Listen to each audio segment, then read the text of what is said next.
बुध शमशू बिजार खां ते हमलो कराए हाणे इहो सॼो इल्ज़ाम तूं असां ते मणण थो चाहीं।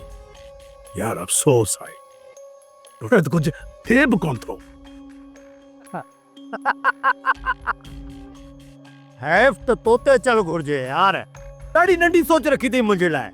मूंखे जेकॾहिं बिजार खान खे मारणो हुजे हा न त मूंखे कुतनि जी ज़रूरत कोन पवे हा। बिजार खान सां मुंहिंजी का बि दुश्मनी न आहे। बिजार खान खे मारे उनजो ॾोह वरी असां ते मञण थो चाहे। एतिरो बि अयाणो न थी शेरोज़ खान, न थी।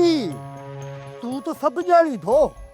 जेकॾहिं तो मूंसां का रांदि रहण जी कोशिश बि कई न, आई एम गैम्बलर। आऊं तोखां वॾो खिलाड़ी आहियां। शमशू मां तोसां कहिड़ी रांदि खेॾंदुसि? तोसां त तुंहिंजी क़िस्मत पई थी रांदि खेॾे। अफ़सोस सिर्फ़ इन ॻाल्हि जो आहे त कॾहिं गाॾियुनि ऐं बंगलनि में घुमंदो आहीं, कॾहिं वरी ऋण पट में धिका ऐं थाॿा खाईंदो आहीं।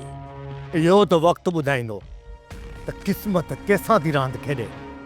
पर हिकिड़ी ॻाल्हि यादि रखजांइ, इहो पंहिंजी मुलाक़ात वारो राज़ ई रखजांइ।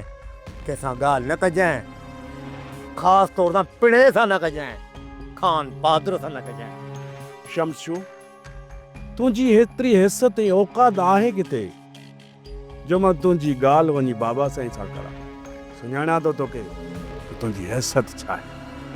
माना त बिजार खान ते हमले में तुंहिंजो हथु न आहे। बिल्कुलु तुंहिंजो हथु न आहे। पोइ पक खान बहादुर जो हथु हूंदो। तुंहिंजे सीने में त कई राज़ दफ़न थियल आहिनि, हा न शमशू? त पोइ वञ ही राज़ बि ॻोल्ह त बिजार खान खे आख़िर मारियो कीअं।